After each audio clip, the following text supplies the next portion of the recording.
Hoy en Broadcast, avances tecnológicos, equipos que ofrece la industria de la radio, televisión y media streaming. Entrevistas a personalidades, fabricantes, ingenieros de campo en las Américas y profesionales del medio. Conducido por Alfonso López, reconocido proveedor de la industria del broadcast. Este programa es patrocinado por Wheatstone Corporation, transmisores Next y SWAT de 305 Broadcast y Avicast, el software ideal de Visual Radio. Hoy en Broadcast. Recientemente tuvimos la oportunidad de entrevistar al señor Bob Orban, fundador de la empresa Orban, líderes en la industria en procesamiento de audio. All right, we're here today with the legend, Mr. Bob Orban, founder of Orban, the leader company in audio processing, and he's visiting us from California. Welcome, Mr. Orban. Well, thanks for the invitation. Great. It's great to have you here. It's an honor to have you here today.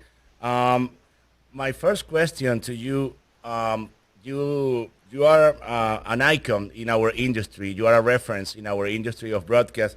And I wanted to ask the origin of Orban. What makes you make these first bots for audio processing? What inspired you to create these first bots? Because I understand that previously there was many bots, compressor limiters in the audio change of a radio station, but you were the first one to make everything into one bot, correct? Mi primera pregunta hacia él fue, ¿cuál fue el origen o la inspiración para crear un procesador de audio para estaciones de AM y de FM? That was as a result of my being involved first in student radio when I was at university, and then later one of the people I met at university bought a small Class A FM station, and I built an audio processor for him. His name was Lee Hagen, and the station was, at the time, KPGM Los Altos, California. And that processor used preemphasized clipping. And we discovered that when you played certain records, and one of the worst ones was Burt Kempfert's Wonderland by Night with a muted trumpet, that even though the preemphasized clipper controlled peaks perfectly at the output of the processor, by the time it got on the air, there was a huge amount of modulation, overmodulation. And we did not at the time understand why that was in fact true. So at the suggestion of Arno Meyer, who was the president of Bellar, the monitor manufacturer at the time, we went up to the transmitter with an oscilloscope and took a look at the waveforms coming out of the low-pass filters and the exciter of the FM transmitter. And we saw a huge amount of overshoot and ringing caused by those filters. So I realized that in order to control that kind of overmodulation, you would have to take the filters out of the stereo encoder in the transmitter and actually put them in the audio processor. And from that, it was a logical step to also build in the stereo generator itself into the box so that you could control the interface between the filter output and the stereo generator input. You wouldn't have any transformers or other elements in the signal path. Transformers, for example, could cause tilt because of their limited low frequency response. You could also get a certain amount of ringing if you had the audio processor on one side of a phone line, which is one thing that we used a lot as STLs back in the day. And at the same time, the Federal Communications Commission had just approved the composite STL, which I believe the first one was a Mosley device. So we designed the Optimod 8000 to have its output look like the output of a composite STL. And that in turn allowed our marketing agent and the guy who also helped design a number of the aspects of the 8000, like the RF suppression, Eric Small. He took the the 8,000 to the FCC and said, okay, because you approved this composite STL, you really have no reason not to approve the 8,000. We did a formal proof of performance to file with the commission. And after going around with them for a couple of months, we finally got our approval, because that was back in the days when broadcast equipment actually had to be type accepted. Right. So that was the history of the Optimod 8000.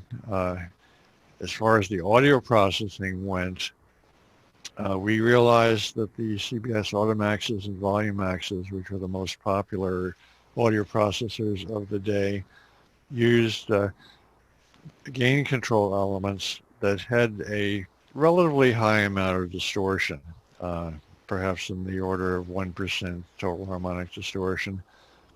So I decided to use field effect transistor gain control elements. We could make those much cleaner, perhaps 0.1% instead of 1%. So it was a substantially cleaner signal path than Automax Volumax, and it also had these non-overshooting filters that I had come up with.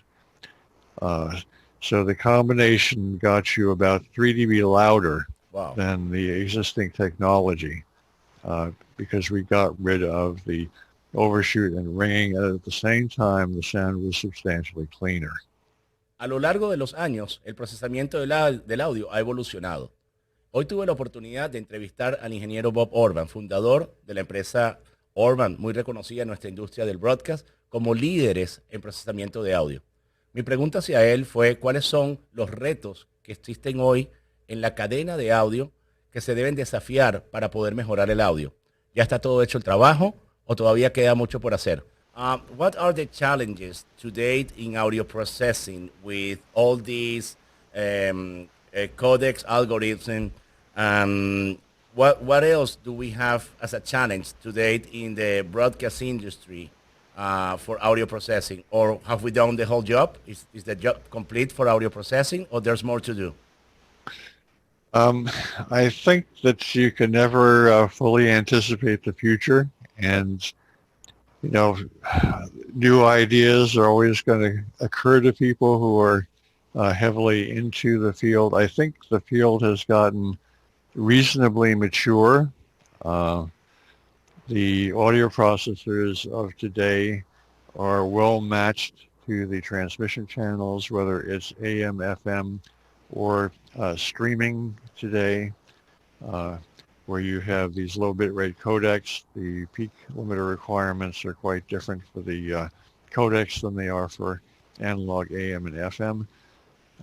But these are mostly solved issues, particularly here at Orban. One of the big challenges in audio processing is to have the processor equally competent with both speech and music. And some of the Orban competition to this day has trouble with speech when you adjust it to be optimal on music. But we have always basically weighted the importance of clean speech as being equal to music, and have concentrated our R&D on both aspects. So Orban processors adapt very well to the program material that they are encountering.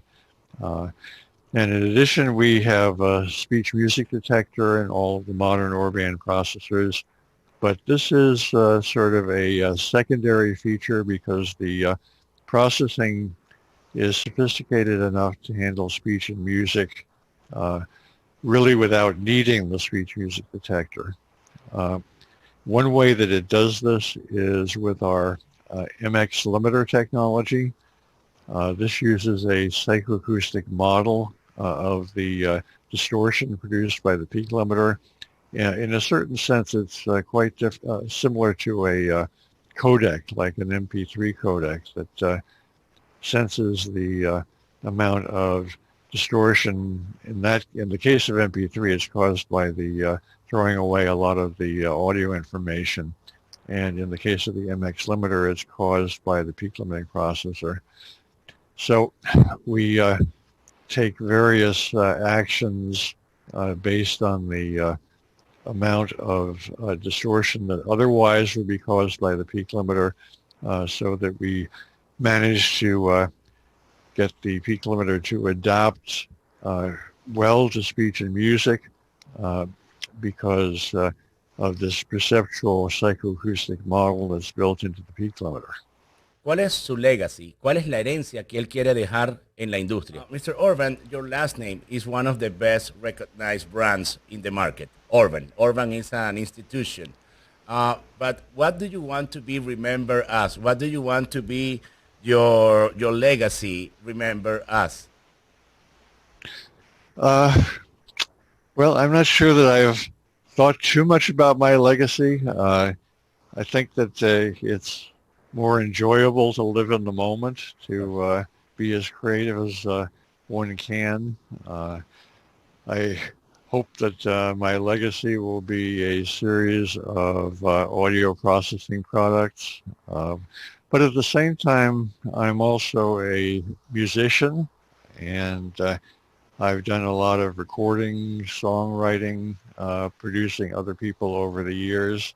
So, I hope the people who have received copies of my music, which is mostly friends and family because it's done for fun and not for profit, will remember me that way as well.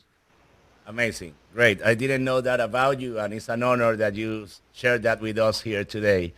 All right, Mr. Orban, it's been a great pleasure having you here.